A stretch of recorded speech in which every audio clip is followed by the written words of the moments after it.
Doctors మనకు దేవుడితో సమానం అంటూ ఉంటాం. ఎందుకంటే ఆ నొప్పి భరించేవాడికి తెలుసు దాని బాధ ఏంటో. ఆ బాధను తీసేసి మనలో ఆనందాన్ని ఉంచేది ఒక్క డాక్టర్ మాత్రమే. అందుకే డాక్టర్ని దేవుడితో కొలుస్తూ ఉంటాము.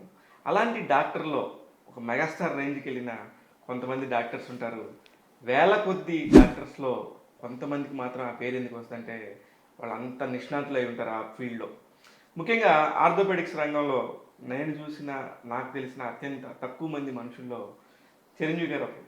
ఆమె ఒక ఉమెన్గా ఎన్నో అద్భుతాలు చేశారనే సంగతి ఇక్కడ హైదరాబాద్లో వాళ్ళకే కాదు ప్రపంచవ్యాప్తంగా కూడా ఒక పేరుంది. ఆమెతో మనకి ప్రేక్షకుల్లో కనుక మెగాస్టార్ చిరంజీవి గారు ఏ రేంజ్కి వెళ్తారో పేషెంట్స్లో ఆమెకు ఆ పేరుండింది. అందుకే మా ఇంటర్వ్యూకి ఆమెను సెలెక్ట్ చేసుకున్నాము. నమస్తే చిరంజీవి గారు. నమస్తే మ్యామ్. నమస్తే. Congratulations madam. మీ గురించి చాలా చాలా చాలా చదువుతా ఉంటే వస్తూ ఉంది. అందుకనే మీరేంటి మేడం, మిమ్మల్ని కొంతమంది మెగాస్టార్ అంటూ ఉంటారంట. కొంతమంది హాస్పిటల్లో కూడా మెగాస్టార్ అని పిలుస్తారండి. బికాజ్ నా పేరు చిరంజీవి. అందరితో నేను బాగా కలివిడిగా ఉంటాను. నన్ను మమ్మీ అంటారు హాస్పిటల్లో కొంతమంది. ఈవెన్ గురువారెడ్డి కూడా మమ్మీ అని పిలుస్తారు నన్ను. అందరూ మమ్మీ అనే పిలుస్తారు. ఒక అమ్మలా చూసుకుంటారు నన్ను. నేను వాళ్ళని నా పిల్లల్లానే చూసుకుంటాను. మెగాస్టార్ అని కొంతమంది పిలుస్తుంటారు అనమాట. అయితే చిరంజీవి అనేది అంటే ఉమెన్లో పేరు నేను ఫస్ట్ టైమే విన్నాను. అదే మా అమ్మగారు, మా తాతగారు నాకు రమాదేవి అని పెట్టారు. అమ్ముండి లేదు నా ఫ్రెండ్ పేరు పెట్టుకుంటాను. అమ్మ ఫ్రెండ్ చిరంజీవి అనమాట. అప్పట్లో ఈ చిరంజీవి అనేది లేడీస్కి కూడా ఉండేది అనమాట. అసలు జెంట్స్కి ఉండేది కాదు. చిరంజీవి అని పెట్టుకుంటానంటే తాతయ్య ఓకే అన్నారు. అలానే అందరూ చిరంజీవి అంటే ఫస్ట్ అంటే నన్ను చూడకపోతే మేల్ పర్సన్ అనుకునేవాళ్ళు అనమాట. ఆ తర్వాత చిరంజీవి సినిమా యాక్టర్ వచ్చిన తర్వాత చాలామంది చిరంజీవి అనగానే మేల్ డాక్టర్ అనుకునేవాళ్ళు అనమాట. కాకపోతే నా ఫ్రెండ్స్ అందరు నన్ను చిరణ్ అని పిలుస్తారు. చిరంజీవి అని పిలిచేది చాలా తక్కువ. పేషెంట్స్ ఏమో డాక్టర్ గారు అని పిలుస్తారు. నా ఫ్రెండ్స్ అందరూ చిరణ్ అని పిలుస్తారు. ఇంకా నా ఫెలోస్ వాళ్ళందరూ మేడం అని పిలుస్తారు. కొంతమంది మమ్మీ అని పిలుస్తారు.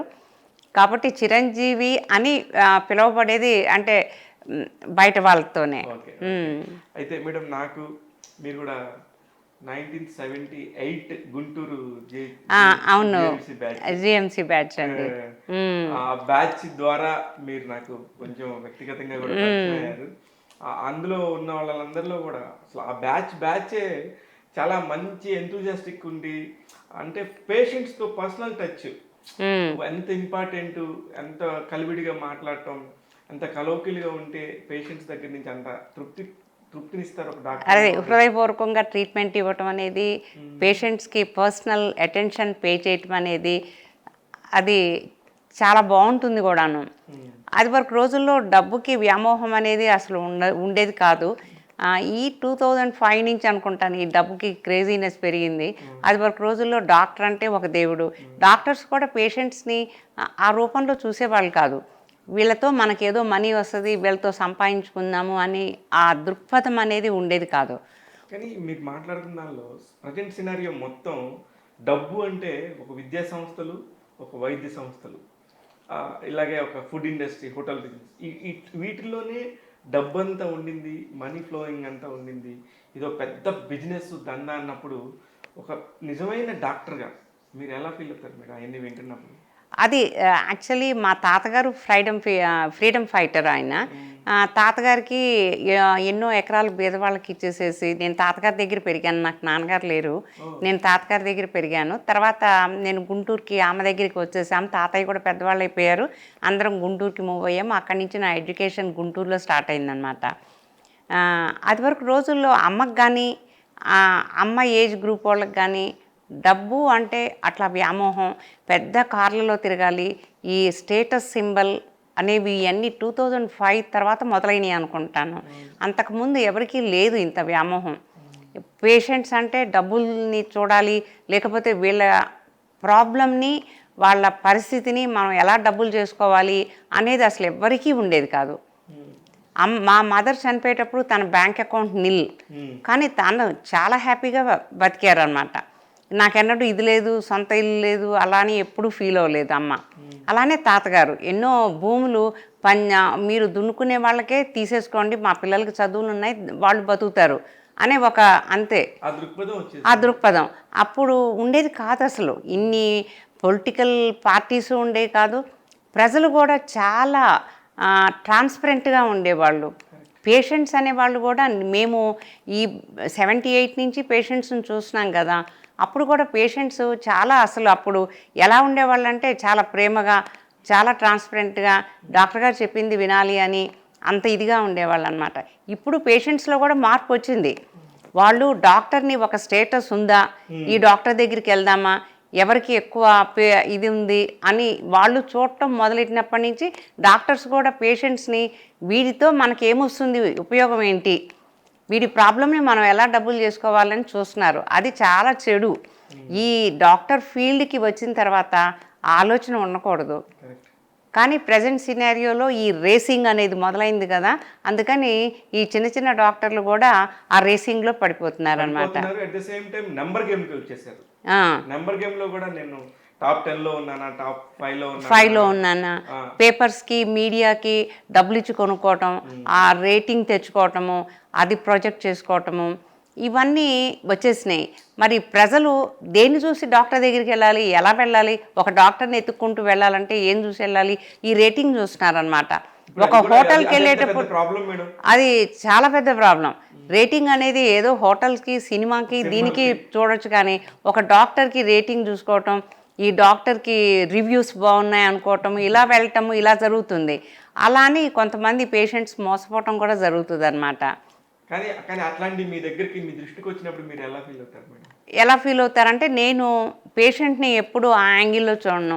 నా దగ్గరికి ఎంతోమంది బీదవాళ్ళు, మా ఊరి నుంచి వచ్చేవాళ్ళు ఎంతోమంది ఉంటారు, మారుమూల ప్రదేశాల నుంచి వచ్చేవాళ్ళు, 800 కిలోమీటర్స్ దగ్గర నుంచి వచ్చేవాళ్ళు ఉంటారనమాట.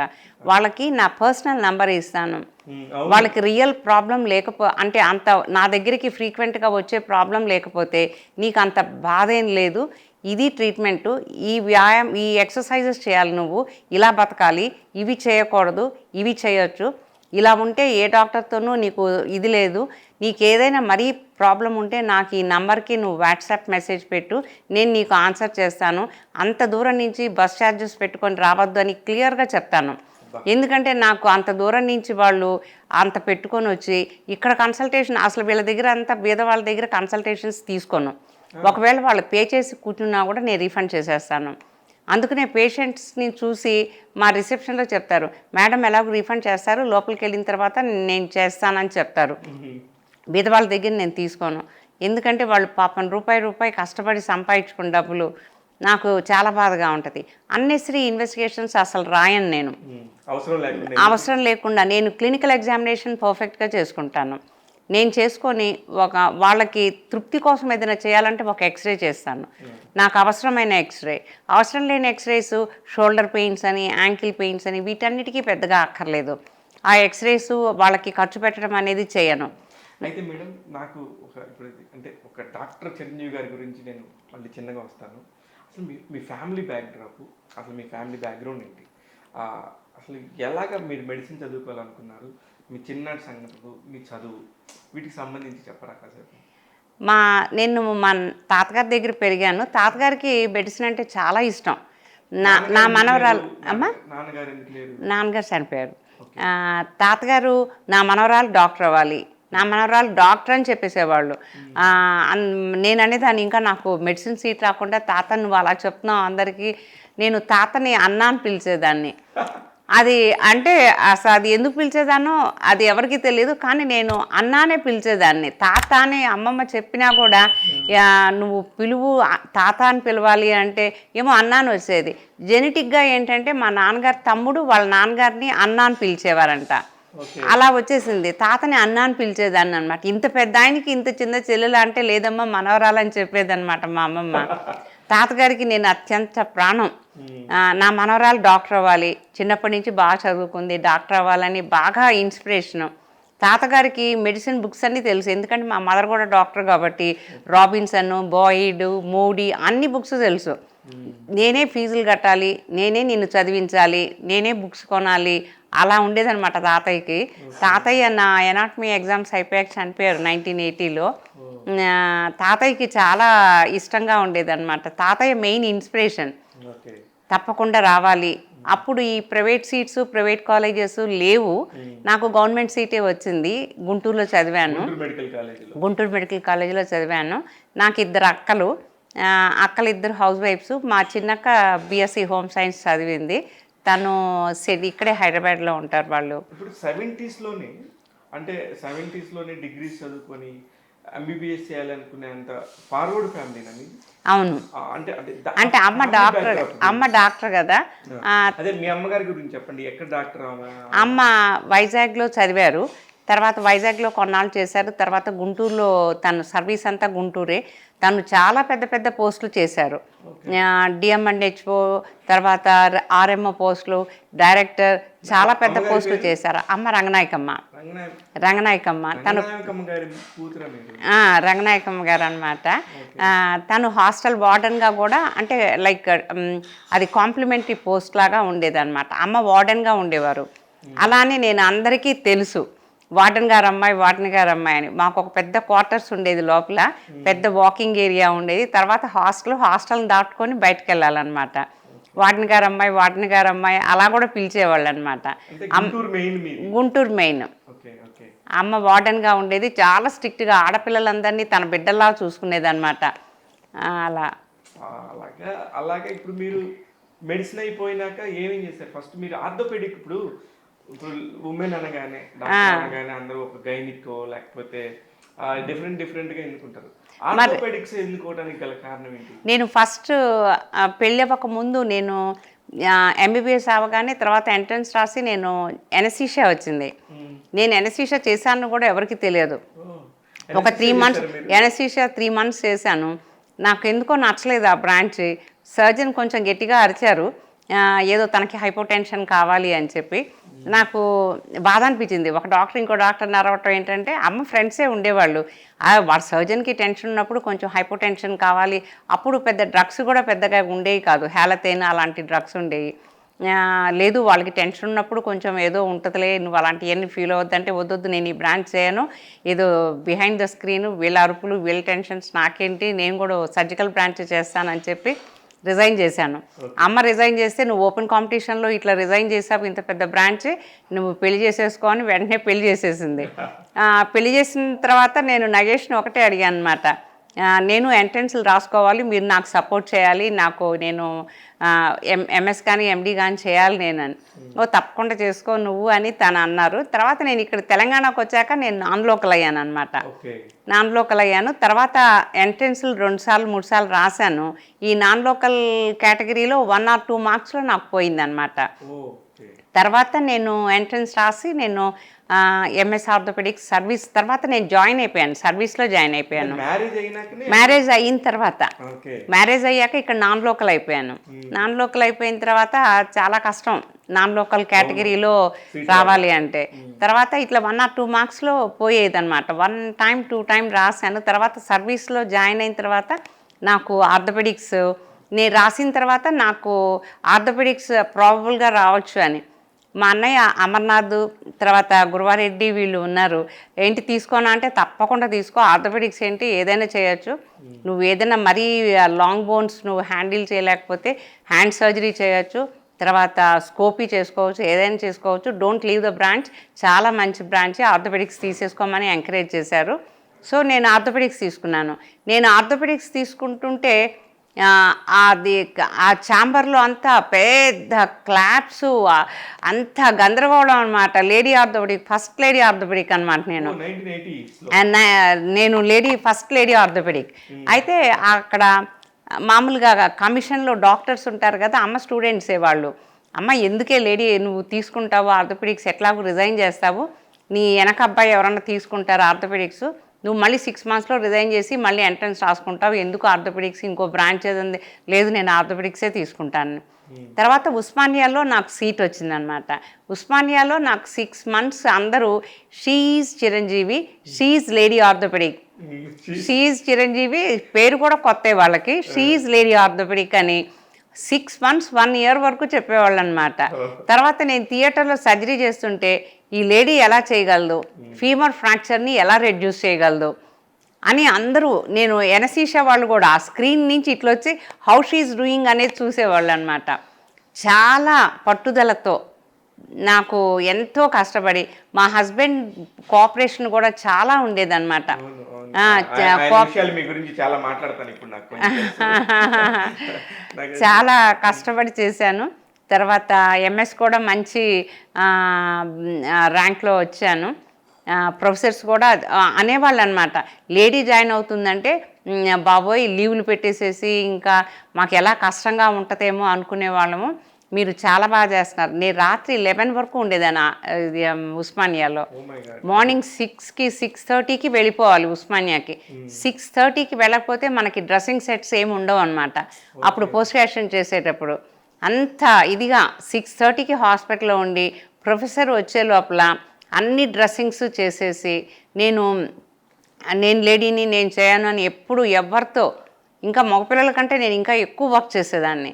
అస్సలు వర్క్కి మాత్రం ఎప్పుడు వెనకాడేదాన్ని కాదు. దాంతో చదువుకోవటము అలా కష్టపడ్డాను. మరి అంటే నేను అప్పుడు కష్టపడ్డాన్ని పెద్ద ఏమీ అనుకోలేదు, అది ఫ్లోలో అట్లా వెళ్ళిపోయింది అంతే. చేయాలి అంటే చేయాలి ఎప్పుడైనా. పెళ్ళైంది నాగేష్ గారు, మీకు ఫీల్డ్ సంబంధం లేని వ్యక్తి ఎలా అర్థం చేసుకున్నాడు మిమ్మల్ని?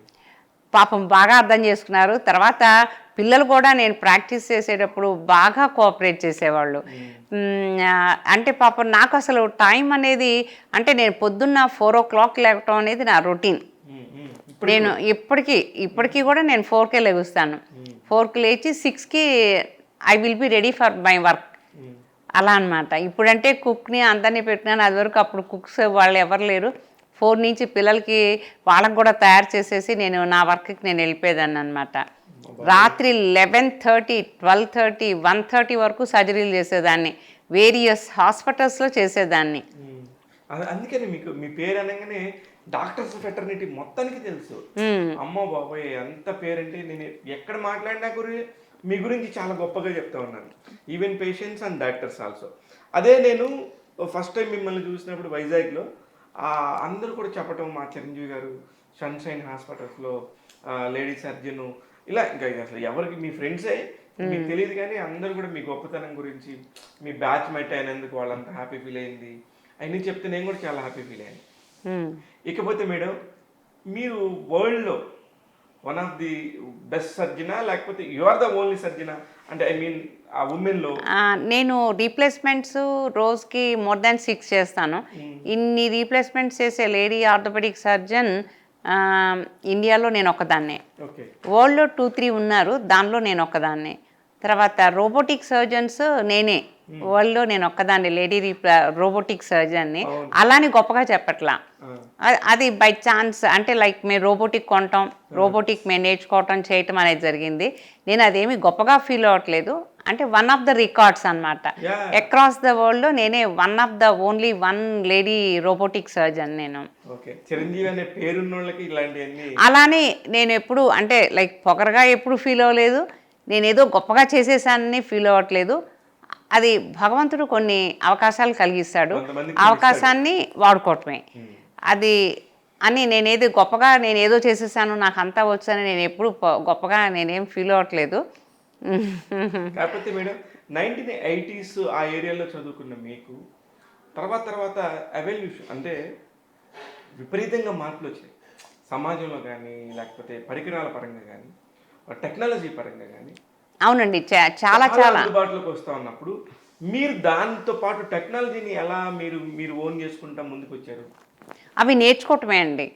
Basic techniques, how to operate, how to open, how to అంటే ఎలా ఓపెన్ చేయాలి, ఎలా అసలు ఏంటి ఎనాటమీ అంటే ఏంటి, ఎక్కడ పెథాలజీ ఏంటి, ఫ్రాక్చర్ ఏంటి, ఫ్రాక్చర్ ప్యాటర్న్ ఏంటి. అప్పుడు ఫ్రాక్చర్స్కి ఇప్పుడు ఫ్రాక్చర్స్కి చాలా డిఫరెన్స్ ఉంది. అప్పుడు హై వెలాసిటీ వెహికల్స్ లేవు, అప్పుడు ఫ్రాక్చర్స్ సింపుల్ ఫ్రాక్చర్స్ ఉండే. కాంపౌండ్ ఇంజరీస్ అంటే బోన్స్ బయటకు వచ్చేవి చాలా తక్కువ ఉండే. ఇప్పుడు కాంపౌండ్ ఇంజరీస్ ఎక్కువ. ఎందుకంటే హై వెలాసిటీ అంటే వెహికల్స్ ప్యాటర్న్ మారినాయి, ప్రజల్లో ఈ స్పీడ్ అనేది పెరిగిపోయింది. సో గుద్దుకోవటం కూడా అంత high velocity impacts, fracture patterns అన్నీ మారినాయి. సో ఇంప్లాంట్స్ డిజైన్స్ మారినాయి. అప్పుడున్న ఇంప్లాంట్స్ ఇప్పుడు లేవు. ఇప్పుడు ఇంప్లాంట్స్ మంచి ప్లేట్స్, రకరకాల కంపెనీస్, మంచి ఇంప్లాంట్స్, చాలా అంటే వేరియేషన్స్ చాలా ఉన్నాయి అప్పటికి ఇప్పటికి. కానీ మనీ పరంగా కూడా అప్పుడు ఒకవేళ ఒక ఆపరేషన్ జరిగితే 10,000 20,000 అని ఏంటది, అమ్మో చాలా అయినాయి అన్న ఫీలింగ్. ఇప్పుడు లక్షల్లో కూడా లెక్క చేయకుండా లక్షలే కార్పొరేట్స్లో మరి అవుతుంది. ఒకటి ఏంటంటే కార్పొరేట్స్కి అంటే ఎందుకు అంత బిల్ చేస్తారంటే సేఫ్టీ. పల్మనాలజిస్టులు ఉంటారు, కార్డియాలజిస్టులు ఉంటారు, ఫిజిషియన్స్ ఉంటారు, ఇంటెన్సివ్ కేర్ వాళ్ళు ఉంటారు, మంచి ఎనస్థీషియా టీం ఉంటుంది, తర్వాత థియేటర్స్, లామినార్ ఫ్లో థియేటర్స్ ఇవన్నీ ఉంటాయి. కాబట్టి వీటికి కార్పొరేట్ హాస్పిటల్స్ ఖర్చు పెడుతుంది. ఆ ఖర్చు పెట్టింది పేషెంట్స్ దగ్గరే కలెక్ట్ చేయాలి. మీకు ఇప్పుడు కాలుకి దెబ్బ తగిలినప్పుడు మీకు చెస్ట్కి ఏం సంబంధం మేడం? కాలుకి దెబ్బ తగిలినప్పుడు చెస్ట్, ఎందుకంటే మేము ఈఆర్కి రాగానే అంటే ఎమర్జెన్సీకి రాగానే శాచురేషన్స్ అవి చూస్తాం అన్నమాట. ఈ శాచురేషన్స్లో ఏమన్నా ఫ్లక్చుయేషన్స్ ఉండి వాళ్ళకి 80 శాచురేషన్స్ అలా వచ్చినాయి అంటే వెంటనే సిటీ స్కాన్ చేస్తాం. మీరు సేఫ్టీ కోసమే కదా కార్పొరేట్స్కి వచ్చేది. అంటే ఏ హాస్పిటల్కైనా ఏ డాక్టర్ దగ్గరికైనా వెళ్ళేది సేఫ్టీ కోసం, కరెక్ట్ ట్రీట్మెంట్ కోసమే కదా అన్నీ. మరి అంటే లైక్ ఒక్కొక్కసారి ఈ ఫ్రాక్చర్ ఇంపాక్ట్ అయినప్పుడు చెస్ట్కి కూడా తగులుతుంది. ఒకవేళ వాళ్ళ శాచురేషన్స్లో కానీ ఏదైనా డిఫికల్ట్ బ్రీదింగ్లో కానీ ఉంటే సిటీ చెస్ట్ చేయటము, వెంటనే వాళ్ళకి మరీ ఫాల్ అయితే ఇంట్యూబేట్ చేయటము, అలాంటివన్నీ క్విక్గా జరిగిపోతాయి. కానీ వాళ్ళు యాక్సిడెంట్ అయినాక భయపడిపోయి దాన్ని బ్రెయిన్కి తీసుకొని బ్రెయిన్ నుంచి హార్ట్కి అలాంటి భయపడి జరగవు. ఇంపాక్ట్ ఉంటుంది, కంకషన్స్ ఉంటాయి, బ్రెయిన్ కంకషన్స్ ఉంటాయి. అందుకనే కార్పొరేట్లో మీకు పడగానే ఎమర్జెన్సీలో ఇవాల్యుయేట్ చేస్తాం. ఇవాల్యుయేట్ చేసి న్యూరోసర్జన్ కావాలంటే న్యూరోసర్జన్, తర్వాత ఫిజిషియన్ అందరూ చూస్తారు ఏది కావాలో అది. ఒక్కోసారి major pelvic fractures, pelvic bone అంతా ముక్కలపై అయ్యి వస్తాయి అన్నమాట. దాంతో అబ్డామినల్ ట్రామా కూడా ఉంటుంది. అంటే లోపల కడుపులో ఉన్న కొన్ని పేగులు తెగిపోవటము, రక్తనాళాలు బ్లీడ్ అవటము, అది హైపోటెన్షన్లోకి వెళ్ళటము, తర్వాత కొంతమంది దూరం నుంచి వచ్చేవాళ్ళు ఎంబొలైలోకి వెళ్ళిపోయి ఇంట్యూబేట్ చేయటము, అలాంటివి కూడా ఉంటాయి. అంటే కార్పొరేట్ హాస్పిటల్కి వెళ్ళగానే ఇన్ని లక్షలు అయిపోయినాయి వాళ్ళు ఇంట్యూబేషన్ చేశారు అని తప్పుగా అనుకోవద్దు. అవసరమైతేనే చేస్తారు ఏదైనా. కానీ ఇప్పుడు మీరు అంటున్నారు కానీ మేడం, మీరు చెప్పింది నేను తప్పు అనట్లేదు. కానీ కొంతమంది కొన్ని హాస్పిటల్స్ పర్టికులర్గా మీ దృష్టికి కూడా వచ్చి ఉంటాయి, మీకు కూడా తెలిసే ఉండొచ్చు, మీరు ఒప్పుకోపోవట్లేదేమో కానీ అవసరం లేని కూడా చాలా వరకు చేసి చాలా ఒక పేషెంట్స్ని అది వాళ్ళకి ఇంకా వాళ్ళు చిన్నవాళ్ళ, మధ్యతరగతి వాళ్ళ, హై క్లాస్ వాళ్ళ అనేది తారతమ్యం లేకుండా వాళ్ళకి అనేక రకాల ఇబ్బందులకు గురి చేసే హాస్పిటల్స్ మనం కరోనా టైంలో కానీ తర్వాత కానీ చాలా కూడా చూసాం మన కేసులు.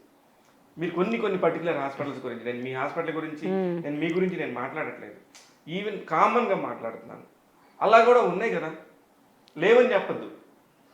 లేవని కాదు, కాకపోతే ఏంటంటే అక్కడ ఉన్న పరిస్థితి, పేషెంట్ పరిస్థితి పట్టి ఉంటుంది. తర్వాత పేషెంట్స్ కన్సెంట్ ఎలా ఇస్తారంటే మేము దేనికైనా రెడీ అండి, మీకు ఏది కావాలంటే అది చేయండి అంటారు.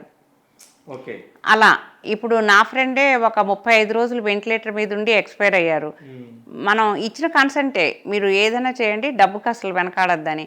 తర్వాత అల్టిమేట్ అవుట్కమ్ తనకి వేరే వాస్కులైటిస్ అనే డిసీజ్ తోటి తను చనిపోవటం అనేది జరిగింది. వాళ్ళ ఎఫర్ట్స్ వాళ్ళు పెట్టారు, వాళ్ళు చెప్పేది చెప్తారు. కాకపోతే ఏంటంటే ఏదైనా హాస్పిటల్లో ఇట్లా మిస్అండర్స్టాండింగ్ ఎప్పుడైనా ఎందుకు వస్తుంది అంటే డాక్టర్స్ ఏం చేసినా పేషెంట్కి ఎక్స్ప్లెయిన్ చేయాలి, తర్వాత వీడియో కౌన్సిలింగ్లు చేయాలి, తర్వాత పేషెంట్ కండిషను ఎక్స్ప్లెయిన్ చేయాలి. ప్రతి పేషెంట్ అటెండర్కి ఒక డాక్టర్ ఎవరో తెలుసుంటారు. ఫ్యామిలీలో కానీ ఫ్రెండ్స్ కానీ వాళ్ళకి తెలిసిన డాక్టర్స్ కానీ వాళ్ళతో డిస్కస్ చేస్తారు, తప్పకుండా చేస్తారు. When they are spending lakhs తప్పకుండా డిస్కస్ చేస్తారు. ఆ ట్రాన్స్పరెన్సీ డాక్టర్లో లేనప్పుడు ఇలాంటి అనుమానాలు వస్తాయి. ఇప్పుడు నేను వెంటనే ఒక పేషెంట్ లోపల తీసుకెళ్ళిపోయి ఇంట్యూబేట్ చేసేసి నేను వెంటిలేటర్ మీద పెట్టి తర్వాత వాళ్ళతో ఏం నేను ఎక్స్ప్లెయిన్ చేయకుండా ఎందుకు ఇంట్యూబేషన్ చేస్తున్నాము ఏంటి అనేది ఏం చేయకుండా వాళ్ళని అట్లా చీకట్లో ఉంచితే వాళ్ళకి అనుమానాలు వస్తాయి. తర్వాత అవుట్కమ్ కొన్నిటికి బాగుండదు. డాక్టర్లు అయినా దేవుళ్ళమ కాదు, ఎవరికైనా మాకైనా ఆ ప్రమాదాలు జరగచ్చు. అవుట్కమ్ ఒక్కోసారి బాగుండదు. అవుట్కమ్ బాగున్నప్పుడు వాళ్ళు తప్పుగా అర్థం చేసుకుంటారు. డాక్టర్ గారు 10 లక్షలు బిల్ వేశారు, నాకేమో డెడ్ బాడీని ఇచ్చారంటారు. అలా అలా ట్రాన్స్పరెన్సీ ఉంటే మనకి ఇలాంటి ప్రాబ్లమ్స్ ఉండవు. డాక్టర్లు అలా చేస్తారంటే కొంతమంది చేస్తారేమో తెలియదు, కానీ రేర్ ఇన్సిడెంట్స్ అలాంటివి అనుకుంటాను. ఈ కాలం నెంబర్ గేమ్లో పడినా డాక్టర్లు అయితే చేయకూడదు, అలాంటి పనులు చేయకూడదు. అనవసరమైన ఇన్వెస్టిగేషన్స్, అనవసరమైన ఇంటర్వెన్షన్స్ చేయకూడదు. అది మంచిది కాదు, తనకి ప్రాక్టీస్కి మంచిది కాదు, తన వ్యక్తిత్వానికి మంచిది కాదు, పిల్లలకి మంచిది కాదు ఆ డబ్బులు. ఇప్పుడు కొన్ని గమనిస్తే హాస్పిటల్స్ అన్ని 5 స్టార్ హోటల్ మించి ఉంటుంది. 5 స్టార్ హోటల్స్ కూడా నిజంగా హాస్పిటల్స్ కంటే తక్కువగా ఉన్నాయేమన్న ఒక భ్రాంతిని కలిగిస్తుంది. దీనికి ఏంటంటారు రీజన్? పేషెంట్స్. మరి పేషెంట్స్ అడుగు పెట్టినప్పటి నుంచి కొంతమంది బీద పేషెంట్స్, మిడిల్ క్లాస్ వాళ్ళు వస్తారు. ఇంత ఖర్చు అవుతుందమ్మా, వద్దు, మీరు ఈ సర్జరీ నేనే కాదు వేరే వాళ్ళు కూడా చేస్తారు, వెళ్ళండి ఎక్కడైనా వెళ్ళి చేయించుకోండి, ఇంత ఎక్స్పెండిచర్ అవుతుంది. ఎంత అవుతుంది డాక్టర్ గారు అంటారు. ఎంత అవుతుంది కొన్నిటికి చెప్పలేం. అదే టోటల్ నీ రీప్లేస్మెంట్ ఇది ప్యాకేజ్, హిప్ రీప్లేస్మెంట్ ఇది ప్యాకేజ్. సరే ఇష్టం ఉంటే చేయించుకుంటారు, ఇష్టం లేకపోతే చేయించుకోరు. కొన్ని ఫ్రాక్చర్స్కి వీటికి ఎంత అవుతుంది అనేది చెప్పలేం. ఎందుకంటే థియేటర్లో మాకు అయ్యే టైం ఒక్కోసారి 2 గంటలు అవ్వచ్చు, 3 గంటలు అవ్వచ్చు, 4 గంటలు అవ్వచ్చు. తర్వాత వాడే ఇన్స్ట్రుమెంట్స్, ఇంప్లాంట్స్ ఏం పెడతాము అనేది అక్కడ వాడిన దాన్ని బట్టి ఉంటుంది. కొన్ని కాస్ట్లీ ఇంప్లాంట్స్ ఉంటాయి, సింథిస్ ఇంప్లాంట్స్ ఇలాంటివన్నీ కొంచెం కాస్ట్లీ ఉంటాయి, అవి ఖర్చు ఎక్కువ ఉంటాయి. తర్వాత థియేటర్ టైము, తర్వాత పేషెంటు ఎలా రియాక్ట్ అవుతాడు ఈ 3 అవర్స్ సర్జరీకి, 4 అవర్స్ సర్జరీకి అనేది చెప్పలేం. దాంతో ఐసీయూకి వెళ్ళే ఛాన్సెస్ ఉంటాయి. ఇలాంటివన్నీ ప్యాకేజెస్లో తేడాలు ఉంటాయి. పేషెంట్స్కి ఏంటంటే ఎంత అవుతుంది అని క్లియర్గా చెప్పలేము, అడ్మిట్ అయిపోతారు. తర్వాత ప్యాకేజ్ పే చేసేటప్పుడు వాళ్ళు ఫీల్ అవుతారు. మేము చెప్తాం, క్లియర్గానే చెప్తాం, వాళ్ళకి అన్నీ ఎక్స్ప్లెయిన్ చేస్తాం. మరి పేషెంట్స్ కూడా వాళ్ళకి మంచి బిల్డింగు, మంచి హాస్పిటలు, బాగా కార్పొరేట్ హాస్పిటల్ పెద్దగా ఉండాలి ఇలా అనుకుంటున్నారు కదా. మరి అందుకనే 5 స్టార్ లెవెల్లో కడుతున్నారు హోటల్స్ లాగా, రాజ్యాల్లాగా ఉంటుంది. అదే అన్నమాట. మేడం ఇప్పుడు మీరు ఇంత అద్భుతంగా ఆపరేషన్స్ చేస్తారు, మీ దగ్గరికి ఎంతోమంది పేషెంట్స్ వస్తుంటారు, మీకు వీటిలో ఛాలెంజెస్ ఏముంటాయి? యాక్చువల్లీ ఒక చిరంజీవి గారిని వ్యక్తిగతంగా తీసుకుంటే చిరంజీవి గారు ఫీల్ అయ్యేది ఎక్కడ, అమ్మా ఇది నాకు చాలా కష్టమే, నాకు ఇది చాలా సివియర్గా ఉండింది, నేను దీన్ని ఎలా అధిగమించాలనుకునే సందర్భం ఎప్పుడు వస్తుంది? అంటే గ్రాస్ డిఫార్మిటీస్ అండి. బాగా కొంతమంది అంటే లైక్ నొప్పి ఉన్నా కూడా భరించి 75 ఇయర్స్ దాకా డ్రాగ్ ఆన్ చేస్తారు లైఫ్ని. అప్పుడు 75 ఇయర్స్కి ఆ బోన్ మీద మీరు స్ట్రెస్ పెట్టకుండా, మీరు నడవకుండా ఉంటే బోన్ పొరోటిక్ అయిపోద్ది అనమాట. అంటే బాగా పలచబడిపోద్ది. గ్రాస్ డిఫార్మిటీస్ ఉంటాయి. దానికి మనం రిడక్షన్ చేసేటప్పుడు కానీ, ఆ డిఫార్మిటీని కరెక్ట్ చేసేటప్పుడు కానీ మనం చాలా జాగ్రత్తగా చేయాలన్నమాట. ఒక ఫ్లో లాగా ఫాస్ట్గా చేయటానికి ఒక హాఫ్ అన్ అవర్లో, 40 మినిట్స్లో, 60 మినిట్స్లో చేయటానికి కుదరదు. కొంచెం టైం తీసుకోవాలి. టైం తీసుకొని నిదానంగా రిలీజ్ చేసి ఇంప్లాంట్స్ పెట్టి రెడ్యూస్ చేసి వాళ్ళకి మంచి అవుట్కమ్ వచ్చేలాగా చేయాలి. అలాంటి రెడ్యూస్ చేసేటప్పుడు ఈ డిఫికల్ట్ ఫ్రాక్చర్స్ ఇలాంటివి కొంచెం టెన్షన్ ఉంటాయి. అలానే కొంతమందికి ఫీమర్ ఫ్రాక్చర్స్, మోకాల దగ్గర ఫ్రాక్చర్స్ ఉంటాయి. అవి ఏంటంటే ఒక్కోసారి ఇంకా బాగా దాంట్లో కూడా అరుగుదల ఉన్నప్పుడు డైరెక్ట్గా మేము రీప్లేస్మెంట్ యూనిట్స్ అని ఉంటాయి అన్నమాట. డిజిటల్ ఫీమర్ రీప్లేస్మెంట్స్ యూనిట్స్ అని ఉంటాయి. ఆ ఫ్రాక్చర్ దాన్ని తీసేసి దానికి ఒక ఫీమర్ ఇంప్లాంట్ పెడతామన్నమాట. అలాంటివి కూడా కొంచెం ఛాలెంజింగ్ సర్జరీస్ ఉంటాయి. అలాంటివి చేసేటప్పుడు కూడా కొంచెం స్ట్రెస్ ఉంటుంది. తీసుకోవాలి, మరి తప్పదు. అంటే మేము వర్క్ చేసేటప్పుడు మాకు ఉంటుంది ఆ స్ట్రెస్ అవుట్కమ్ మొత్తం అది రెడ్యూస్ చేసి మొత్తం ఫ్రాక్చర్ ఫిక్సేషను, సిమెంటింగ్ అంతా అయిపోయేదాకా కొంచెం స్ట్రెస్ ఉంటుంది డాక్టర్కి. ఓకే, ఇప్పుడు మీరు ఇంత స్ట్రెస్, ఇంత కష్టపడుతూ ఉంటారు, ఇంతమందితో ఆపరేషన్లు అని ఇవన్నీ చేస్తూ ఉంటారు, వీటిలో కూడా చనిపోయే వాళ్ళ సంఖ్య ఉంటుందా మీ దగ్గర నుంచి? నా దగ్గర డెత్ రేటు తక్కువ, చాలా తక్కువ.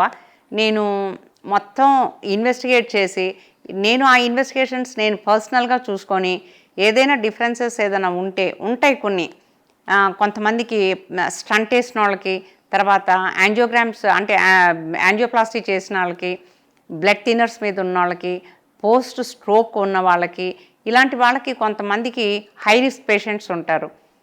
వాళ్ళకి మొత్తం ఎక్స్ప్లెయిన్ చేసి వాళ్ళని ఫిజిషియను కార్డియాలజీ వాళ్ళు తీసుకోవచ్చు అంటేనే తీసుకుంటాను. నా ఓన్ కజిన్కే 30% ఇజెక్షన్ ఫ్రాక్షన్ అంటే చాలా తక్కువ. అంటే 70 ఉండాల్సింది 35 ఇజెక్షన్ ఫ్రాక్షన్. డాక్టర్స్ ఎనస్థీషియా వాళ్ళు ఉండి మీ కజిన్కి చేస్తున్నారు 35 ఇజెక్షన్ ఫ్రాక్షన్ జాగ్రత్త అని. ఇంకంటే ఇంకెవరూ చేయనన్నారు సిటీలో. ఇంకా నేను చెయ్యాలి, తనకి నా రిలేటివ్ కాబట్టి అతి జాగ్రత్తగా చేసి బ్లడ్ థిన్నర్స్ మళ్ళీ వెంటనే స్టార్ట్ చేసి నేను కంటిన్యూస్గా తనని పర్సనల్గా ఫాలో అయితే బాగానే ఉంది, అవుట్కమ్ బాగానే ఉంది. 2 కాళ్ళు చేశాను, బాగున్నారు. అలా అంత తక్కువ హార్ట్ ఫంక్షన్ ఉన్న వాళ్ళకి, ఇజెక్షన్ ఫ్రాక్షన్ తక్కువ ఉన్న వాళ్ళకి సర్జరీలు చేసినప్పుడు ఒక్కొక్కసారి ప్రాబ్లం అవుతుంది. నేను చేసిన వాళ్ళల్లో డెత్ రేటు ఒక్క బైపోలార్ చేశాను చాలా ఇయర్స్ బ్యాక్. ఆయన చాలా పెద్ద ఆయన 80 years అనమాట. ఎక్కడి నుంచో మాచల్ నుంచో ఎక్కడి నుంచో వచ్చారు. 1 day బాగున్నారు, 2nd day ఐసీయూకి వెళ్ళారు, తర్వాత కార్డియాక్ అరెస్ట్ అయింది. అంటే 80 years వాళ్ళకి. అది బాధగా ఉంటుంది. పాప ఆ ముసలావిడ అమ్మ నా పసుపు కుంకాలు పోయినాయి అమ్మ అని ఏడుస్తుంటే బాధగా అనిపిస్తుంది. కానీ ఏంటంటే అది ఫ్రాక్చరు, తప్పనిసరిగా చెయ్యాలి, లేకపోతే నడవలేరు. అన్ని జాగ్రత్తలు తీసుకున్నాము. ఆయనకి మళ్ళీ ఒక హార్ట్ అంటే లైక్ బ్లాక్ వచ్చి ఇన్ఫాక్షన్ వచ్చింది, దాని నుంచి ఆయన రికవర్ అవ్వలేకపోయారు. అయితే ఇప్పుడు మనకి పూర్వకాలంలో ఉన్న ఫుడ్ వేరు. మీరు గమనిస్తే కనుక 70s, 80s, 90sలో మనం తీసుకున్న ఫుడ్ కల్చర్ వేరు, మనం తీసుకున్న డైట్ వేరు. ఇప్పుడు డైట్ మారుతూ వస్తుంది. మనకు కూడా సమాజంలో ఉన్న పరిస్థితులు బట్టి మనం కూడా ఓకే నేను గో విత్ ద ఫ్లో లాగా ఉంది. ఈ డైట్ మారటం వల్ల ఎలాంటి ప్రాబ్లమ్స్ వస్తాయి? చాలా. అది వరకు డైట్ బయట ఫుడ్ తినేవాళ్ళు కాదు, బయట ఇన్ని ఫుడ్ సెంటర్స్ ఉండే కాదు, అస్సలు ఉండే కాదు. ఇంట్లో ఫుడ్ తినేవాళ్ళు, ఇంట్లో మంచి ఆయిల్ కొంచెం పద్ధతిగా తినేవాళ్ళు. తర్వాత వర్క్ అంటే ఎక్కువ వెహికల్స్ మీద డిపెండ్ అవ్వకుండా నడవటము, ఇంట్లో ఫిజికల్ వర్క్ ఇలాంటివన్నీ ఉండేవాళ్ళు కాబట్టి వాళ్ళకి ఒబెసిటీ తక్కువ ఉండేది అది ఒక రోజుల్లో. ఇప్పుడు ఏంటంటే జంక్ ఫుడ్ తింటాము, తర్వాత ఫాస్ట్ ఫుడ్ సెంటర్లో ఇవి తింటాము, రెస్టారెంట్స్లో బిర్యానీలు తింటాము, తర్వాత వర్కప్ చేయకపోవటము, తర్వాత డ్రింక్కి బాగా అలవాటు పడిపోవటం ఈ కాలంలో ఎక్కువగా ఉంది. అలా వర్కప్ చేయకపోవటము, వెయిట్ గెయిన్ అవ్వటము, దీంతో కూడా ప్రాబ్లమ్స్ ఉంటాయి, చాలా ప్రాబ్లమ్స్ ఉంటాయి. అలాంటి పేషెంట్స్కి ఈ నీ రీప్లేస్మెంట్స్ చేసిన తర్వాత కూడా వాళ్ళు ఇంత వెయిట్ 120 kgs పేషెంట్కి చేశాను మొన్న. ఆయన పడుకుంటే కూడా ఆయనకి రెస్పిరేషన్స్ కష్టం. సో ఆయన్ని ఇంక్లైన్ పొజిషన్లో పెట్టి కొంచెం నెబులైజేషన్స్ పెట్టి మెయింటైన్ చేయాలన్నమాట. ఇప్పుడు ఈ అలవాట్ల వల్ల సడన్ గా తాగి డ్రైవ్ చేస్తూ ఉంటారు, యాక్సిడెంట్లు అయిపోతూ ఉంటాయి. వీళ్ళ వల్ల వేరే వాళ్ళకి కూడా ఇబ్బంది పాపం. కానీ అట్లాంటి పేషెంట్స్ ని మీరు మామూలుగానే తీసుకుంటారు? పేషెంట్ ఇస్ పేషెంట్ అంతే, తప్పకుండా తీసుకోవాలి కదా, తప్పకుండా తీసుకోవాలి. అదే మీకు ఇందులో వచ్చిన ఛాలెంజెస్ లో నేను గమనించింది ఏంటంటే మైనర్ ఇంజరీస్ కి ఒకటే టైం పెట్టాలి, మేజర్ ఇంజరీస్ కి ఒకటే టైం పెట్టాలి, రైట్? మీకు అక్కడ డబ్బు పరంగా వచ్చేసరికి చాలా లో వస్తుంది కదా మేడం. అంటే డబ్బు గురించి కాదు, ఈ ఒబేస్ పేషెంట్స్కి డిసెక్షన్ ఎక్కువ ఉంటుంది. ఓకే, బాగా డెప్త్కి వెళ్ళాలి. బోన్ని ఒక ఫీమర్ని టచ్ చేయాలి అంటే ఎంతో డిసెక్షన్ చేయాలి. ఆ ఫ్రాక్చర్ ప్యాటర్న్కి పెద్ద ఇన్సిషన్ ఇవ్వాలి. మినిమల్లీ ఎప్రోజివ్ సర్జరీస్ చేస్తున్నాం ఇప్పుడు. అంటే చిన్న ఇన్సిషన్ ఇచ్చి ప్లేట్ ఫిక్సేషన్స్ చేస్తున్నాం. ఈ ఒబేస్ పేషెంట్స్కి మినిమల్లీ ఇన్వేజివ్ సర్జరీస్ కష్టం, చాలా కష్టం. సియామ్ అని ఒక మిషన్ ఉంటుంది అన్నమాట థియేటర్లో. ఆ సియామ్ అనే మిషన్ని ఎక్కువ వాడాల్సి వస్తుంది. దాంతో మాకు రేడియేషన్ ఉంటుంది. ఇట్లా బోన్ హోల్డింగ్ చేసి ఆ సియామ్ కింద చూసి ఎక్కడ స్క్రూ వెళ్తుంది, ఫ్రాక్చర్ రిడక్షన్ ఎట్లుంది, ప్లేట్ ఎలా ఆ బోన్కి టచ్ అవుతుంది, ఇవన్నీ చూసుకుంటూ 10 సార్లు షూట్ చేయాల్సి వస్తుంది. ఈ ఒబేస్ పేషెంట్స్లో పొజిషన్ పెట్టడం కూడా కష్టం అవుతుంది. ఈ థియేటర్ టేబుల్ పైన పొజిషన్ పెట్టడము, తర్వాత హోల్డ్ చేయటము, ఒక అసిస్టెంట్ గట్టిగా పొజిషన్ పెట్టుకోవటము, బోన్ హోల్డర్స్ పట్టుకోవటము, ఒకళ్ళు డ్రిల్ చేయటము, ఈ థియేటర్ టైం కూడా ఎక్కువ అవుతుంది. తర్వాత డాక్టర్స్ రేడియేషన్కి ఎక్కువ ఎక్స్పోజ్ అవుతాం. అది చాలా ప్రాబ్లం. అది అంటే ఈవినింగ్ ఇంటికి వచ్చేసరికి చేతులన్నీ నొప్పులుగా ఉంటాయి. ఎందుకంటే ఇట్లా బోన్ హోల్డింగ్స్ పట్టుకొని ఇట్లా డ్రిల్ చేసేటప్పుడు రేడియేషన్ పేషెంట్కి ఎంత ఎక్స్పోజ్ అవుతుందో మాకు కూడా ఎక్స్పోజ్ అవుతాం. మేము మేము ఈ థియేటర్ ఒక అంటే ఈ ప్రొటెక్షన్ గౌన్స్ వేసుకుంటాం. ఆ గౌన్స్ వేసుకొని చేస్తామన్నమాట. అవి చాలా హెవీగా ఉంటాయి, లెడ్ యాప్రాన్స్. ఆ లెడ్ యాప్రాన్స్ వేసుకొని ఆ 3 అవర్స్ 4 అవర్స్ ఆ ఫ్రాక్చర్స్ తోటి మనం స్ట్రగుల్ అవ్వాలన్నమాట. బాగా స్వెట్టింగ్ ఉంటుంది, ఏసీ పెంచాలి. తర్వాత బాగా అంటే లైక్ బాగా హెవీగా ఉంటాయి ఆ లెడ్ యాప్రాన్స్ అనమాట. ఆ లెడ్ యాప్రాన్స్ పెట్టుకొని చేయాలి. ఆ హెవీ బిల్డ్ పర్సన్స్కి ఎప్పుడూ కష్టమే. తర్వాత అవుట్కమ్ కూడా అంత గొప్పగా ఏముండదు. ఎందుకంటే వాళ్ళకి వూండ్ హీలింగ్ ప్రాబ్లమ్స్ వస్తాయి. వాళ్ళకి ఫ్యాట్ ఉంటుంది కాబట్టి fat is a bad media. Fat is a bad media. ఆ ఫ్యాట్లో యూనియన్ అనేది ఆ హీలింగ్ అనేది అంటే కొంచెం ప్రాబ్లం అవుతుంది. వూండ్ హీలింగ్ ప్రాబ్లమ్స్ ఉంటాయి. కానీ మేడం నాకు అర్థం కాదు ఏంటంటే, సరే ఇంత చేయగలరు, ఇంత చేస్తారు కదా, మీరు ఎందుకు ఇప్పుడు చిన్నోళ్ళు కూడా ఒక స్పెషల్గా సొంత హాస్పిటల్ పెట్టుకునే ఈ రోజుల్లో మీరు ఎందుకు ఒక సొంత హాస్పిటల్ పెట్టుకోలేదు? ఇప్పుడు సన్షైన్ అనగానే అందరికీ టక్మని గురవారెడ్డి గారికి పేరు గుర్తొస్తుంది. వాళ్ళతో పాటు ట్రావెల్ అయిన మీ పేరు ఎందుకు గుర్తురాదు? అందరూ సోషల్ మీడియాని ఎక్కువ చూస్తారు కదా. నేను ఎక్కువ సోషల్ మీడియాలో నేను ఎక్కువ ఉండను. నాకు అంటే ఏమో అంత ఇంట్రెస్ట్ లేదు. నేను వేరే హాస్పిటల్ పెట్టుకోవాలి అంటే దానికి చాలా యాంగిల్స్ ఉంటాయి. అంటే లైక్ మార్కెటింగ్, బిజినెస్. అదే పెద్ద విషయం కాదు మేడం, నాకు తెలిసి అది పెద్ద విషయమే. అంటే అంటే నేను ఎవరితో కంపేర్ చేసుకోను. ఏమో నాకు ఆ యాంగిల్ నేను అట్లా చేయలేను. బిజినెస్ ఆలోచించలేదు, నేను అలా చేయలేను. అంటే చాలా యాంగిల్స్ ఉంటాయి. ఒక హాస్పిటల్ పెట్టాలంటే చాలా ఉంటాయి. అంటే నేను I'm focused in my practice. నేను దేని గురించి ఆలోచించలేదు. లాస్ట్ 45 yearsగా ఇదే పనిలో ఉన్నారు కదా, మధ్యలో మీకు ఎప్పుడు ఒక బ్రేక్ కానీ నేను కూడా ఒక హాస్పిటల్ పెట్టాలనే థాట్, అంటే మనం అందరం కూడా ఎంత ఏదనుకున్నా కూడా మనం కూడా హ్యూమన్సే కదా మేడం. ఎవరు వచ్చి మీకు సజెస్ట్ చేయలేదా మీరు ఇలా చేయొచ్చు కదా అని చెప్పాలి? అంటే వేరే హాస్పిటల్ వాళ్ళు అడగటము, మా దగ్గరికి వచ్చేయండి, మీకు పేషెంట్ పాపులేషన్ ఎక్కువ ఉంది, మిమ్మల్ని హెడ్ ఆఫ్ ద యూనిట్ చేస్తాము. నాకు అట్లా పొలిటికల్ పార్టీస్ లాగా జంప్ అవటం ఇష్టం లేదు నాకు. ఒక ఏరియా నుంచి ఇంకో ఏరియాకి వెళ్ళి మళ్ళీ అక్కడ చేయటము, అన్హ్యాపీనెస్ అనేది ఒక చిన్న యాంగిల్ ఎక్కడైనా ఉంటుంది. దాని మీద ఎక్కువ మనం ఫోకస్ అయినప్పుడే మనం బాగుంటాం. ప్రతి మనిషిలో వేరే ఉద్దేశం కాదు మేడం, ఇక్కడ ఏదో మిమ్మల్ని అన్హ్యాపీ చేయాలనో మీ మైండ్ లో తీసుకురావాలని కాదు. అది అదే మైండ్ లో ఉంది. నేను ఇలా చిరంజీవి గారు ఇంటర్వ్యూ చేస్తా అంటే నాకు ఒక క్వశ్చన్ ఉందబ్బా, ఎందుకు స్పెషల్గా హాస్పిటల్ పెట్టుకోలేదని అడగవా అని చెప్పి అదే స్పెషల్గా హాస్పిటల్ అదిగో రేపు మా స్టూడెంట్ ఒక కొత్త హాస్పిటల్ కట్టాడు, ఓపెన్ చేయడానికి వెళ్తున్నాను. ఓకే అంటే చిన్నోళ్ళు ఏమో గురవారెడ్డితో నేను అసోసియేట్ అయిపోయినా అలానే కంటిన్యూ అవుతున్నాను. తర్వాత అలా ఆలోచన కూడా రాలేదు నాకు వేరే హాస్పిటల్ పెట్టాలని. అంటే నగేష్ కూడా నాన్ మెడికల్, నా హస్బెండ్ కూడా నాన్ మెడికల్. అందుకని తన ఓన్ బిజినెస్ తనకుంది. పిల్లలు ఇద్దరు అబ్రాడ్లో ఉన్నారు. ఇక్కడ నేను హాస్పిటల్ పెట్టి మళ్ళీ అది ఎవరికి నేను ఇవ్వాల్సిన అవసరం లేదు కదా, అందుకని ఇలానే కంటిన్యూ అవుతున్నాను. తర్వాత నా సేవలు నేను ఇట్లానే అంటే పేదవాళ్ళకి చేయాలన్నా చేయొచ్చు, ఏదన్నా చేయొచ్చు, నాకు లిబర్టీ ఉంది. సరే గురవారెడ్డి నాకు మంచి లిబర్టీ ఇచ్చారు. సో నేను గురవారెడ్డిని అన్న అంటాను. సో అన్నను వదిలి వెళ్ళటం నాకు ఇష్టం లేదు.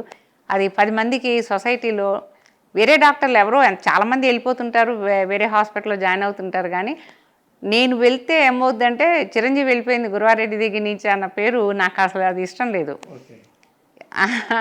సంపాదన అనేది దానికి ఒక ఎండ్ లేదు, అది దానికి ఒక ఎండ్ లేదు. నాకు పెద్ద వ్యామోహము డబ్బుల మీద అంతగా లేదు. నాకు రిచ్ కారు కొనుక్కోవాలని, రిచ్గా ఉండాలని, నాకు అట్లా పెద్దగా నాకు వాటి మీద అస్సలు ఇంట్రెస్ట్ లేదు. నేను పెళ్ళికి వెళ్ళినా ఇట్లానే వెళ్తాను. నేను అసలు రిచ్ లైఫ్ని ఎప్పుడూ నేను పెద్దగా ఆలోచించలేదు దాని గురించి. అంటే ఇప్పుడు రిచ్ కాదంటారా? అంటే ప్రతి ఒక్కళ్ళు ఇంకా రిచ్ అవ్వాలి, ఇంకా చేయాలి, ఇది చేయాలి. నేను వాటి మీద పెద్దగా ఇంట్రెస్ట్ ఎప్పుడు చూపించలేదు. పిల్లలు కూడా చాలా వెల్ సెటిల్డ్ అని విన్నాను. పిల్లలిద్దరి గురించి నాకు అందులో మీ పాప తెలుసు, మీ వాళ్ళ గురించి చెప్పండి. పాప తను సాఫ్ట్వేర్ ఇంజనీరు, తను ఇక్కడే ఇన్ఫోసిస్లో కొన్నాళ్ళు చేసిన తర్వాత తను యుఎస్ ఇదే జిఆర్ఈ రాసి తను వెళ్ళిపోయిందనమాట. ఏఎన్ఎం కాలేజ్ స్టేషన్లో ఎంఎస్ చేసి తర్వాత అక్కడ జాబ్ చేస్తూ తను లవ్ మ్యారేజ్ తను. మేము యాక్సెప్ట్ చేసాము లవ్ మ్యారేజ్ అంటే కూడాను. అమెరికన్ ఆయన మంచి పిల్లోడు, మంచి కార్నియల్ యూనివర్సిటీలో చేశాడు, చాలా మంచి పిల్లోడు, బాగుంటారు, ఇద్దరు హ్యాపీగా ఉన్నారు. అంతకంటే కావాల్సిందే ఉంది. నేను నగేష్ ఇద్దరం మేము నో చెప్పలేదు, మేము హ్యాపీ. అందరూ చుట్టాలు, నాకు చాలామంది చుట్టాలు ఉన్నారు. నీకు ఇంత పలుకుబడి ఉంది, అందరి ఫ్యామిలీస్లో నువ్వు సర్జరీస్ చేసావు, నీకేంటి నీ కూతురికి దొరకదా అంటే తను ఇష్టపడింది. తన పిల్లోడు కూడా బాగున్నారు. నా ఫ్రెండ్స్ అందరూ వెళ్ళి చూశారనమాట. చాలా మంచి పిల్లోడు, నీకు ఇలాంటి వాడు దొరకడు, చేసేసే అన్నారు. చేసాము, ఇక్కడే చేసాం, హైదరాబాద్లోనే పెళ్లి చేసాము 5 రోజులు. పాపం చక్కగా మన కస్టమ్స్ అన్నీ వాళ్ళ పేరెంట్స్ కూడా ఫాలో అయ్యారు, హ్యాపీగా ఉన్నారు వాళ్ళిద్దరు. కొడుకేమో వాడు ఇక్కడ ఎంబీబీఎస్ చేసిన తర్వాత యుఎస్ఎంఎల్ఈ స్టెప్స్ రాసి న్యూరాలజీలో వచ్చింది వాడికి సీటు. వాడు అక్కడ స్ట్రోక్ ఫెలోషిప్ చేశాడు, వాస్కులర్ ఫెలోషిప్. తర్వాత న్యూరాలజీ జాబ్ చేస్తున్నాడు, లూయివిల్లీలో కన్సల్టెంట్గా చేస్తున్నాడు. వాడికే పెళ్లి చేయాలి. అదే ఇంకో శుభకార్యం ఇంట్లో జరగాల్సింది. తర్వాత నగేష్ ఉన్నాడు, వాడు న్యూరో ఫిజిషియన్ వాడు. వాడు స్టేట్స్లో ఉన్నాడు. నాకు ఒక నగేష్ గారు మీరు ఇద్దరమే. నగేష్ గారికి మీ మీద చాలా కంప్లైంట్స్ ఉన్నాయండి.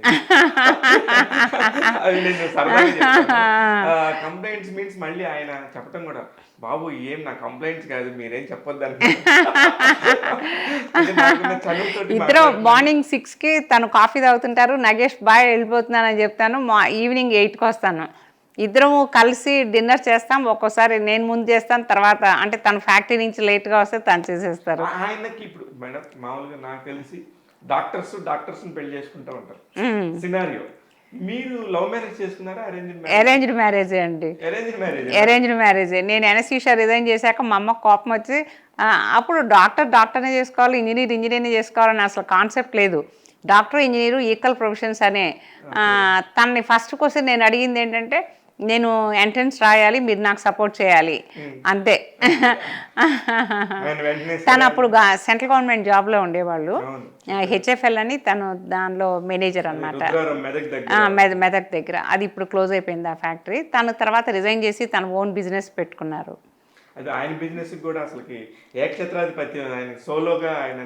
ఆయన 2 ఫ్యాక్టరీస్ని రన్ చేస్తున్నారు.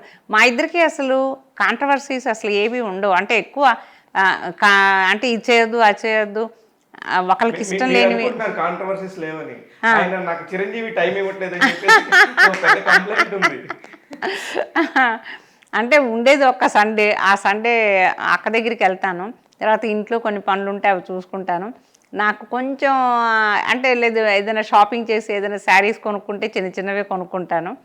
ఇంట్లో కావాల్సిన వస్తువులు అవి తెచ్చుకోవటము ఈ సండే, లేకపోతే హాస్పిటల్లో రౌండ్స్ చేసుకోవటము, పేషెంట్స్ కాల్స్ ఇవే ఉంటాయి. ఇలా అయిపోద్ది సండే. లేకపోతే చుట్టాలు ఎవరైనా ఇంటికి రావటము, ఇలా సరిపోద్ది. అదే నాకు అందరూ అడుగుతారు, ఏంటి అసలు ఏదైనా ట్రిప్కి వెళ్ళవేంటి, వెకేషన్ తీసుకోవేంటి అంటే, నాకు అట్లా నాకు ఏదో యూరోప్ టూర్ వెళ్ళాలి, జపాన్ వెళ్ళాలి, ఇక్కడికి వెళ్ళాలని ఏమి ఉండదు. నేను పెద్ద ఎంజాయ్ చేయలేను కూడాను. నాకు ఈ వర్కే నాకు ఎంజాయ్మెంటు, ఈ వర్కే ఎంజాయ్మెంట్. కాబట్టి నేను ఈ వర్క్నే ఎంజాయ్ చేస్తాను కాబట్టి నేను స్ట్రెస్ ఫీల్ అవ్వను. అయ్యో రోజు తను కూడా ఇంట్లో ఉన్నా కూడా తన ఫ్యాక్టరీ బిజినెస్సే చూసుకుంటుంటారు. తన ఫాలోఅప్స్, కంపెనీ వాళ్ళతో ఆర్డర్స్ అవి చూసుకుంటుంటారు. ఏదైనా టెంపుల్స్కి వెళ్తాము, ఎప్పుడైనా ఇద్దరం టెంపుల్స్కి వెళ్తాము. పెద్దగా ఎక్కడికి వెళ్ళాలని అంత పెద్దగా అవును అవును కరెక్టే. ఒకసారి మొత్తం ఆగిపోయినప్పుడు ప్రపంచం స్టాండ్ స్టిల్ అయిపోయింది అయినప్పుడు మిమ్మల్ని మీరు ఒకసారి ఆలోచించుకున్నారా? దాని గురించి ఒక డిస్కషన్ జరిగిందా మీకు నగేష్ గారికి మధ్యలో? అనుకున్నాం, పిల్లలు లేరు, గబుక్కున మనకి ఏదన్నా అయితే వాళ్ళు రాలేరు ఆ కంట్రీ నుంచి అని. అంటే ఏదైనా ట్రాజడీ ఎవరికైనా జరగచ్చు కరోనా పీరియడ్లో. తర్వాత హాస్పిటల్స్కి వెళ్తుండే వాళ్ళం. కరోనా కొంచెం ఇంటెన్సిటీ తగ్గిన తర్వాత వెళ్ళి హాస్పిటల్లో ఓపీ చూసుకోవటం అట్లా చేసేవాళ్ళం. తర్వాత ఏదైనా ఎప్పుడైనా రావచ్చు. ఇంత ట్రాజడీ ఏదైనా జరిగినప్పుడు అక్కడి నుంచి వాళ్ళు వేరే కంట్రీస్ నుంచి వాళ్ళకి వీసా ఇవ్వరు, కష్టం. అప్పుడు అన్నీ ప్రొహిబిటెడ్ కదా ఫ్లైట్స్ కూడా. అనుకున్నాం అయ్యో మన ఇద్దరమే ఒంటరిగా అయిపోయామని.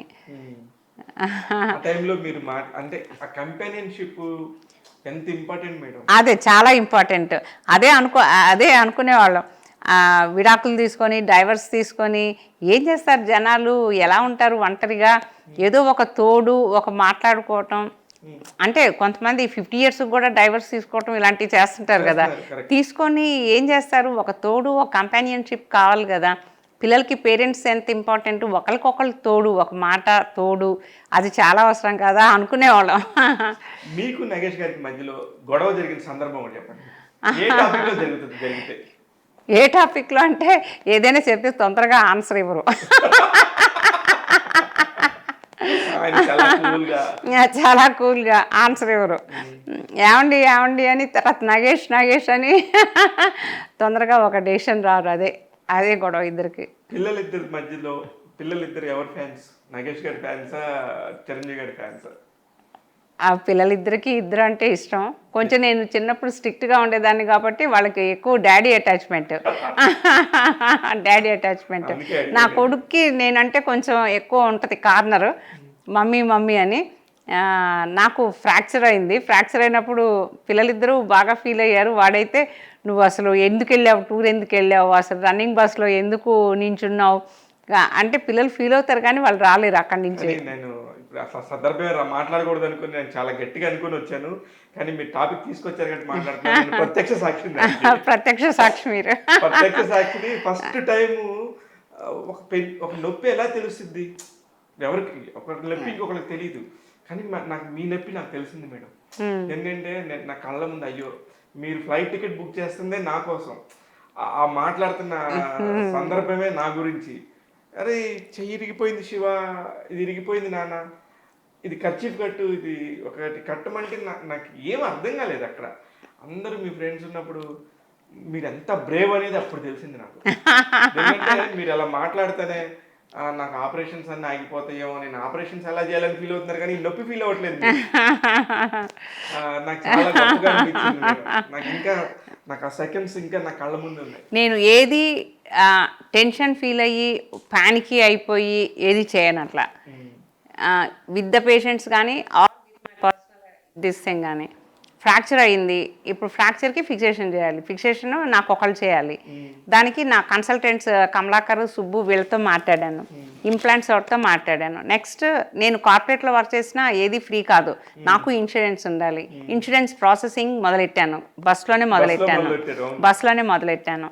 నేను కంగారు పడిపోతే అక్కడ జరిగేది ఏంటి, నా ఫ్రెండ్స్ అందరూ కంగారు పడతారు. నేనే బ్రేవ్గా ఉండాలి. సో నేను నా ఫ్రాక్చర్ని ఎలా రెడ్యూస్ చేసుకోవాలో నేను చేసుకున్నాను. నేను రెడ్యూస్ చేసుకొని అక్కడి నుంచి ఎయిర్పోర్ట్ నుంచి వచ్చాను. వచ్చిన తర్వాత నా హాస్పిటల్కి వెళ్ళాను. దిగ్గానే అన్నకు చెప్పాను, గురువారెడ్డికి ఇట్లా ఫ్రాక్చర్ అయిందని. ఫ్రాక్చర్ అయిందా, right or left? Right. Oh my God, right, humerus, okay, nothing to worry, నువ్వు హాస్పిటల్కి వెళ్ళాలంటే వెంటనే వెళ్ళిపోయి నా ఫెలోస్కి నేను ముందే చెప్పాను, రెడీ పెట్టండి, ఇది నేను సిటీ స్కాన్ కూడా చేయించుకోవాలి, అడ్మిట్ అయిపోద్దాం అనుకున్నాను. కానీ ఎందుకులే అడ్మిట్ అవ్వటం, నేను బ్లడ్ థిన్నర్ మీద ఉన్నానని ఒక 4 days ఆగాను. నేను సర్జరీ అయిన తర్వాత కూడా ఓన్లీ 1 week ఇంట్లో ఉన్నాను. తర్వాత ఇంట్లో ఉండి డిప్రెస్ అవ్వటము ఇవన్నీ వీటికంటే ఎంగేజ్ అయిపోయి పేషెంట్స్ తోటి నేను కలిసిపోతే నాకు హ్యాపీగా ఉంటుందని చెప్పి హాస్పిటల్కి వెళ్ళిపోయాను 1 week అయ్యాక.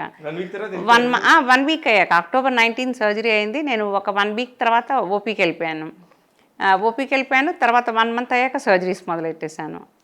తర్వాత నా మూమెంట్ అదే పేషెంట్స్కి చెప్తాను, నాకు సర్జరీ అయింది, నేను 1 week రెస్ట్ తీసుకున్నాను.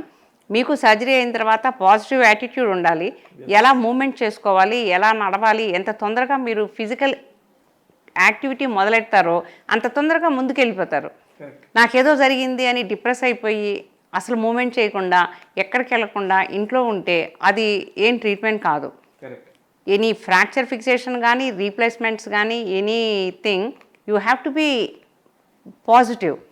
పాజిటివ్ యాటిట్యూడ్ ఉండాలి, పాజిటివ్ థింకింగ్ ఉండాలి, ముందుకు వెళ్ళిపోవాలి. కానీ కానీ నాకు మాత్రమే దక్కిన అదృష్టం ఏంటంటే చుట్టూ ఒక 20 మంది డాక్టర్లు ఉన్నారు, ఒక డాక్టర్ ఫ్రాక్చర్ అయింది.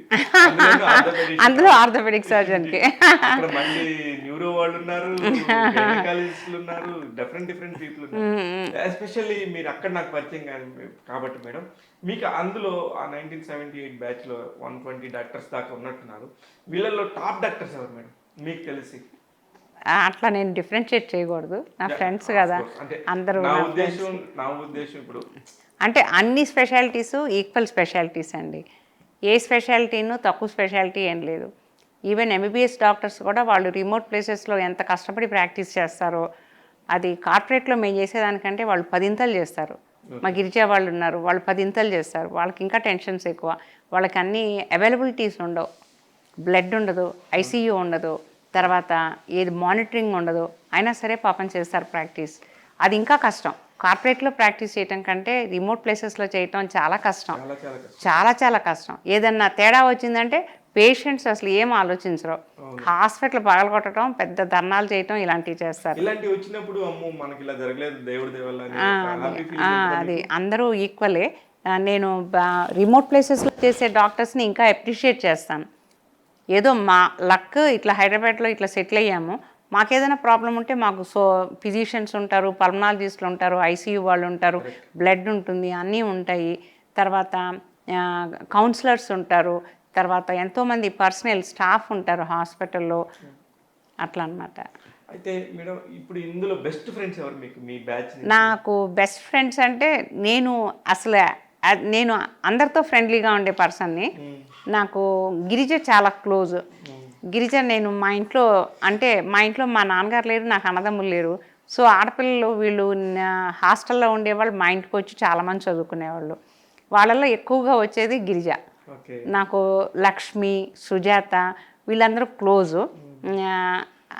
లక్ష్మి నేను ఇద్దరం పోస్ట్ గ్రాడ్యుయేషన్కి, వెంకటలక్ష్మి తను బయోకెమిస్ట్రీ చేసింది, నేను వెంకటలక్ష్మి ఇద్దరం కలిసి ఎంట్రన్స్ రాసామన్నమాట. తనకి బయోకెమిస్ట్రీ వచ్చింది, నేను ఆర్థోపెడిక్స్ జాయిన్ అయ్యాను. Super madam. ఇట్లాగా అంటే ఇప్పుడు మీ లక్ష్యం ఏంటి మేడం ఫైనల్గా మీ జూనియర్స్కి, కొత్తగా వచ్చిన డాక్టర్స్కి? నేను కొత్తగా వచ్చిన డాక్టర్స్కి కానీ ఎవరికైనా ఫెలోస్కి కానీ చెప్పేది, ఒక మనీ యాంగిల్లో పేషెంట్ని ట్రీట్ చేయొద్దు. రాగానే ఇది రీప్లేస్మెంటా, రీప్లేస్మెంట్ కాకపోతే ఏదో పిచ్చి మందులు రాసేసి వెళ్ళండి అని పంపించొద్దు. మీరు ఈ స్టేజ్లో ఉన్నారు, తీసుకోవాల్సిన జాగ్రత్తలు ఏంటి, ఎక్సర్సైజెస్ ఏం చేయాలి, మందులు మంచి కంపెనీలు రాసి ఈ మందులు వాడుకోవాలి అని జాగ్రత్తలు చెప్పి పంపించాలి. సర్జరీ అంటేనేమో సర్జరీ ఎక్స్ప్లెయిన్ చేయాలి వాళ్ళకి అది ఫోర్స్ చేసి ఎవరికి సర్జరీ చేయం. వాళ్ళంతా వాళ్ళు పెయిన్. ఒక్కోసారి మా ఊరి నుంచి దూర ప్రదేశాల నుంచి వస్తారు, 4 కిలోమీటర్ల పొలానికి వెళ్తున్నానంటే ఎక్స్రే చూసి డీజనరేషన్ అయినా కూడా సర్జరీ చేయను. 4 కిలోమీటర్లు నడిచే వాళ్ళకి సర్జరీ అవసరం లేదు, ఎక్స్రే చూసి అయితే చేయం. తర్వాత వాళ్ళ ఫంక్షనల్ డిజేబిలిటీ ఎంత ఉంది ఏంటి అని. కొంతమంది అరక్కపోయినా కూడా బాగా పెయిన్ అంటారు, లేడీస్ బాగా సెన్సిటివ్ ఉంటారు.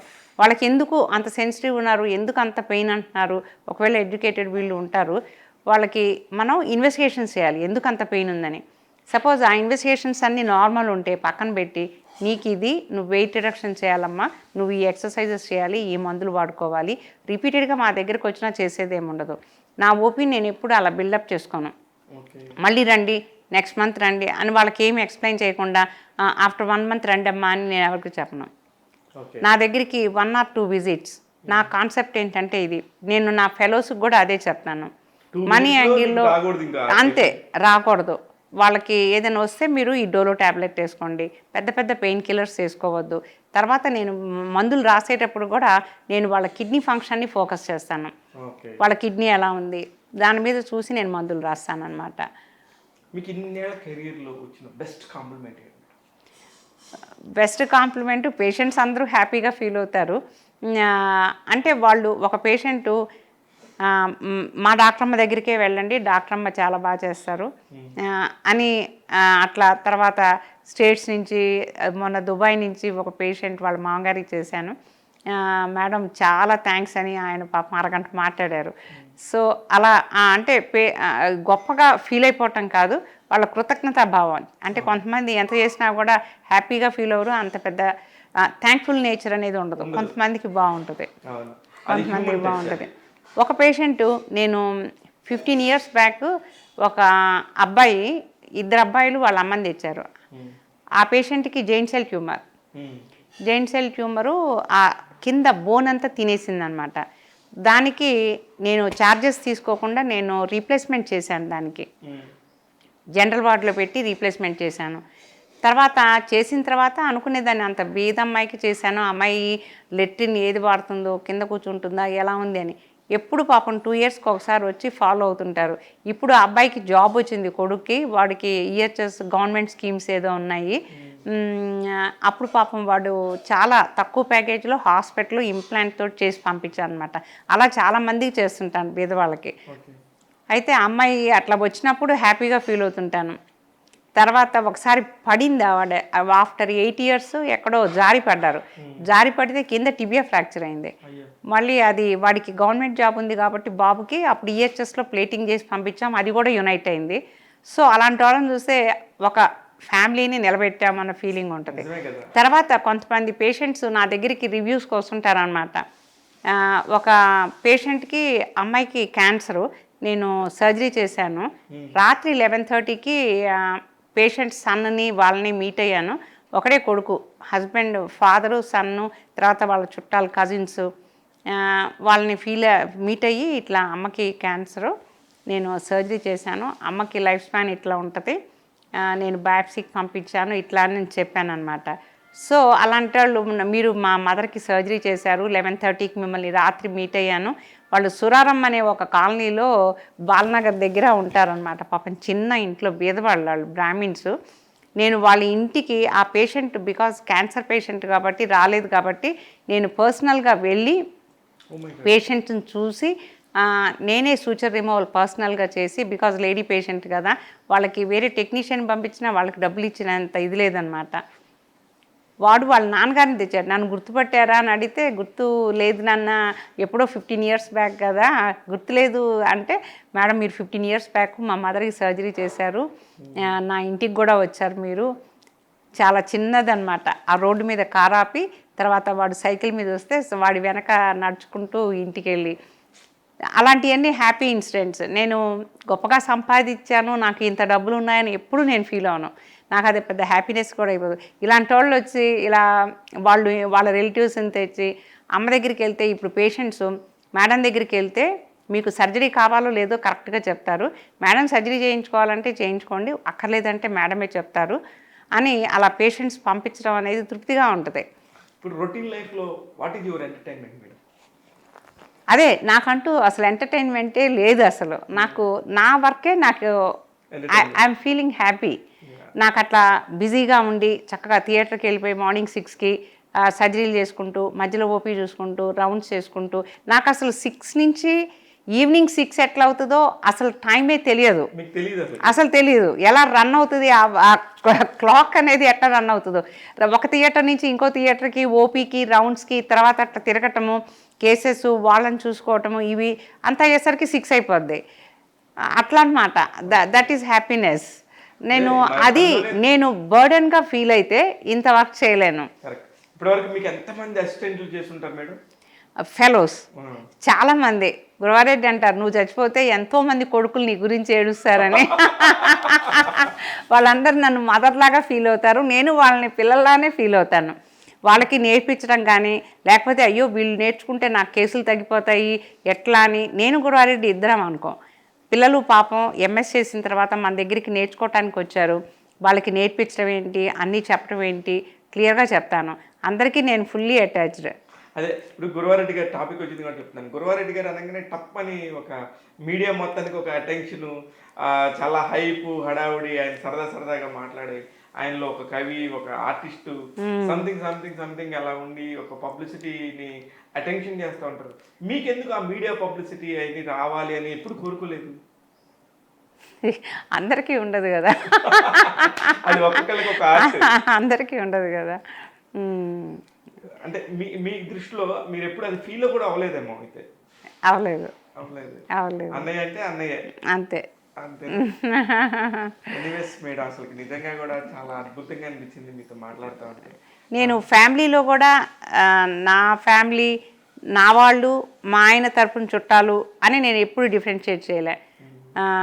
మా ఆయన తరపున చుట్టాలకు కూడా నేనంటే ప్రాణం అందరికీ. అందరూ అంటారు నీ ఇంట్లో ఫంక్షన్ అయితే అందరూ వచ్చేస్తారే అని.